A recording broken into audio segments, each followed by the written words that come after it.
Today we will listen to an audio recording. Along the way, you will also see a series of visuals.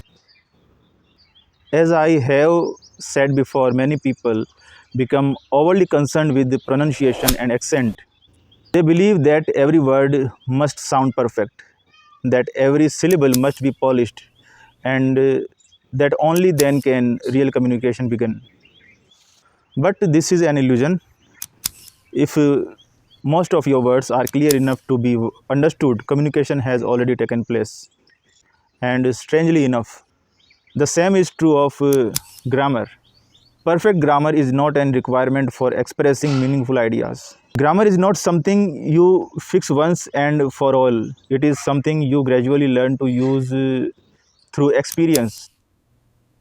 Language is not a performance, it is a bridge between minds. So I invite you to stay with this video from beginning to end.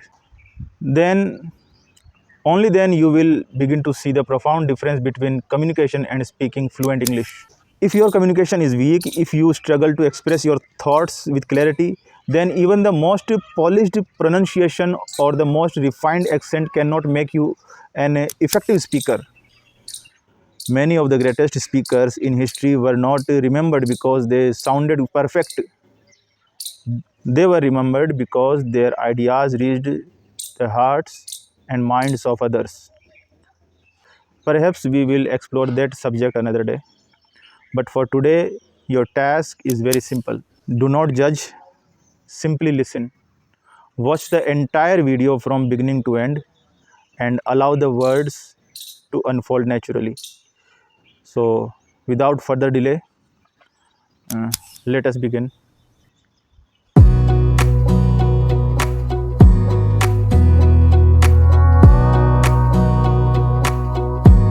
Wanna clear a bottle of Cabernet. Wanna stay home, not even drink. Wanna get out of my own head. Wanna lay down, overthink. I wanna cry every tear I got. Put on a dress. Have you ever felt that strange emptiness where joy slowly begins to fade and life starts to feel meaningless and sometimes endless punishment? But what if this sadness is neither an illness nor the result of bad karma? Stay with me for a moment, because together we are about to uncover the layers of this sadness. Actually, a few days ago, someone sent me a message and he requested that his name not be revealed. There might be a reason behind it. So let's read it and see what he is trying to understand. I feel that elevation means rising above the ordinary flow of life energy, while sadness means falling below that natural current, a shrinking of vitality. I wish to know the very limits of life, its joy and sorrow, its light and its darkness. Please try to explain this in detail, because when we completely understand something, then the problem often begins to dissolve on its own. So, I personally, I feel that your question carries a certain depth and seriousness within it. It is not something ordinary or superficial, but something that invites careful thought, reflection, and deeper understanding. And you are absolutely right. You are thinking in the right direction, and you have already answered the question yourself. As you said, when we completely understand something, and completely means truly, completely, then the problem often begins to dissolve on its own. So, let us see it clearly, without fear, and without hastily declaring it an enemy or an illness. The sadness you are calling heaviness of the mind has mainly two roots. The first is meaninglessness. When the test of life's joys and even the test of its sorrows slowly begins to fade, when nothing seems important anymore, when the world suddenly begins to appear empty, then consider it a kind of divine grace. Why? Because this emptiness, this falling of energy is not always an illness. It can also be a doorway to inner transformation, to a kind of inner rebirth. Old meanings come to an end and the search for deeper meaning begins. Such sadness has given birth to great consciousness like Nanak, Kabir, Christ, Meera, Buddha. The best example of what I am saying is Gautam Buddha. Siddhartha had everything the world calls success: a kingdom, a family, power, beauty, everything. And yet, one night, that emptiness descended upon him. He did not flee from it, he sat with it, beneath the Bodhi tree. And that emptiness became enlightenment.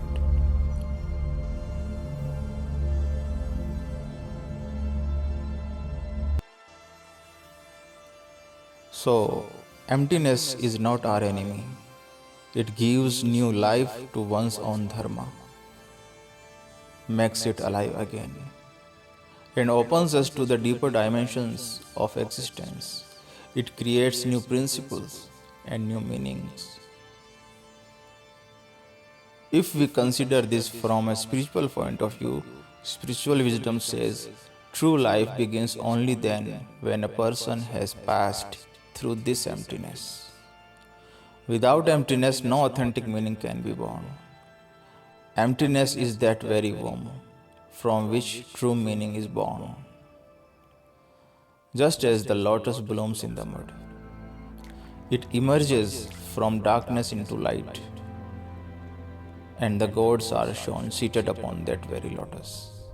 Exactly the same is the situation here. So, the sadness that arises from meaninglessness is not our enemy, it is an honest companion. It is natural and sometimes necessary. It is life's signal calling us inward.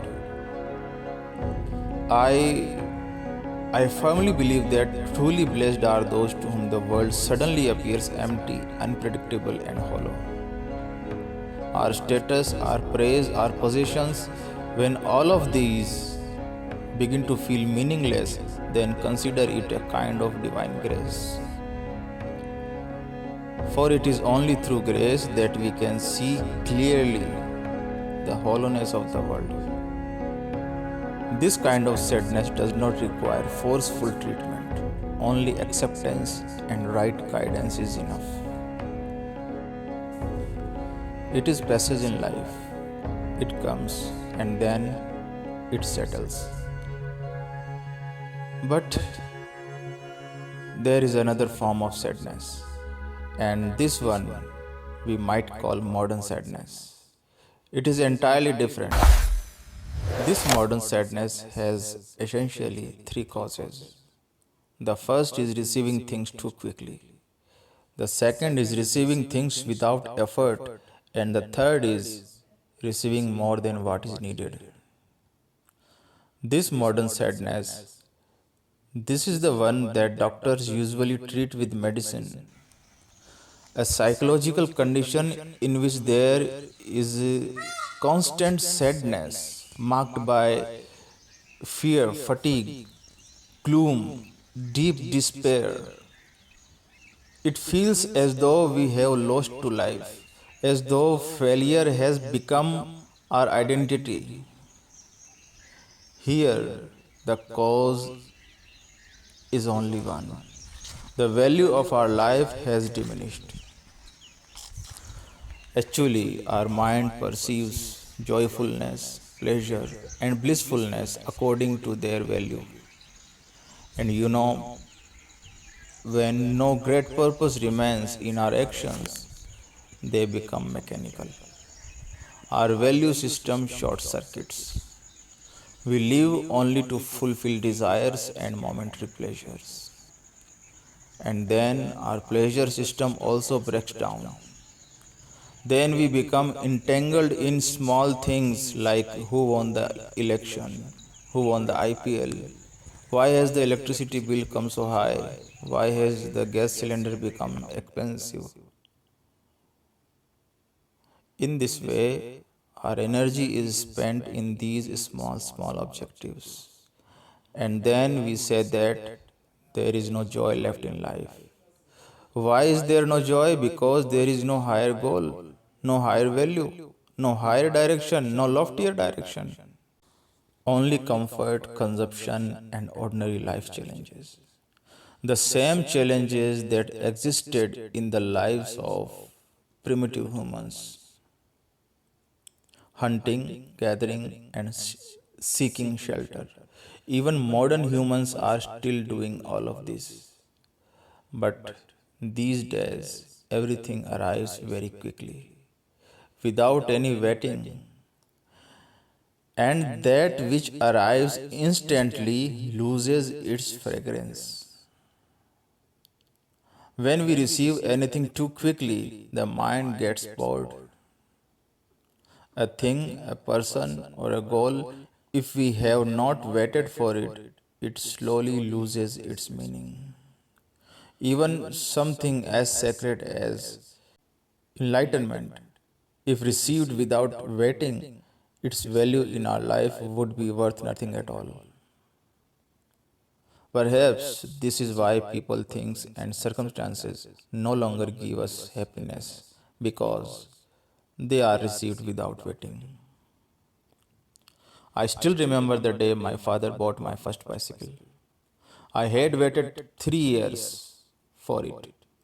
When it finally arrived, I cherished it deeply. I cleaned it every day, washed it with detergent every Sunday. It gave me genuine joy. The things that are received after waiting and longing become sacred to the heart. But today everything arrives instantly, and so everything loses its value. This is one of the great causes of modern sadness. The second cause is receiving things without effort.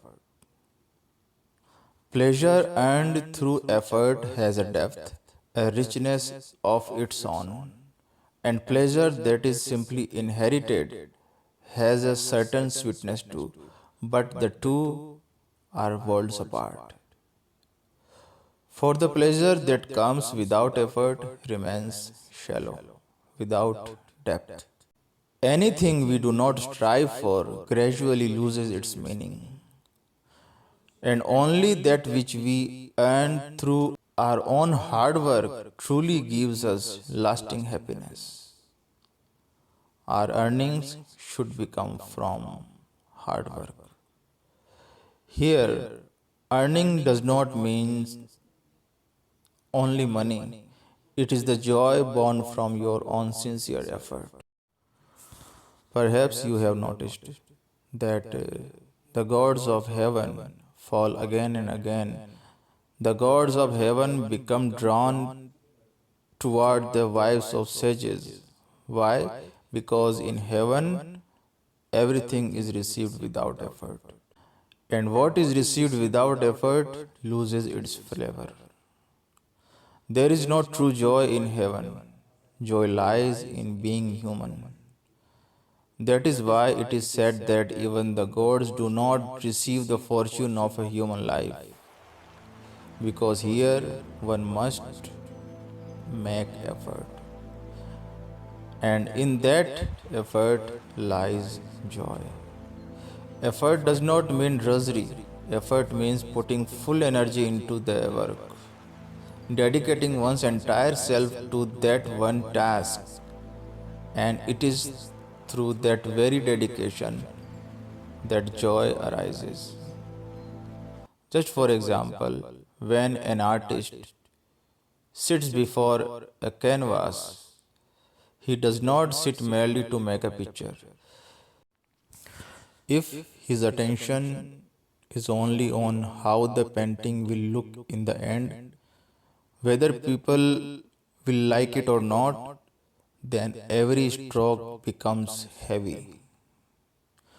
But when he loses himself in the colors, feels every touch of the brush, something altogether different happens. He is no longer merely making a painting, he is living in that very moment. The colors are flowing, the hand moves on its own, and a silent joy begins to rise from within.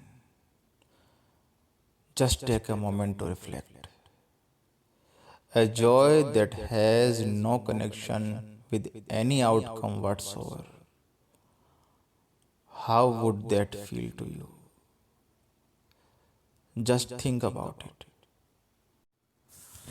The truth is, the happiness that comes when the painting is complete is not as deep as the joy that reveals itself in the very moment when the creation is actually unfolding. It feels almost like magic. In spirituality, this is called the unstruck sound, anhadnath, causeless, arising without the presence of anything else, like the sound of one hand clapping. Experts have given this a name, they call it the flow state. So, for it is there in every stroke of the painting, in every mistake, in every correction, that a certain aliveness resides. Aliveness truly dwells. Here, effort is not burden, it is a form of meditation, where the doer and the deed slowly become one. And in that very union, joy comes naturally. But on the path of joy, there is also a third obstacle. There is also a third reason, which is accumulating in excessive quantities. To understand this fact, one word can help us greatly, and that word is Alpahari. The literal meaning of Alpahari is one who receives little. But in the context of life, its meaning is to choose with discernment. I do not want every flower that blooms in the garden. I want the flower whose fragrance is beautiful, whose form is beautiful, whose color is distinctive. Alpahari means you are making a choice. You do not need 1,000 friends. Let there be 5 friends by count, but let them be ready to die for you. I feel that nothing is in this world could be better than this. To dissolve this modern sadness, we must become Alpahari. Alpahari does not mean merely eating less. It means living lightly, not collecting unnecessary things, not consuming more than what is needed. For the more we gather without awareness, the heavier the mind becomes, and a strange emptiness begins to arise. This endless hunger creates a kind of emptiness. But this is not the emptiness of wisdom. In a way, it is a form of begging. We try to fill it with more things, with more status, more friends, but it never gets filled because we do not need more, we need meaning. So, This second type of sadness, it can be healed and it must be healed. Well, at the end, the summary of this speech is that wait more, work more, and collect less. Do not eat the moment food is served. First, offer it to the divine within your mind. Then receive it with gratitude. Do not reply instantly to every message. Pause for a moment. Don't hurry into relationships. Let them unfold naturally. Do not eat too much. Do not collect too many things. Do not make too many friends. 4 or 5 true friends are enough. When the heart recognizes what truly matters, joy begins to flow naturally. And where meaning returns, their inner heaviness begins to dissolve.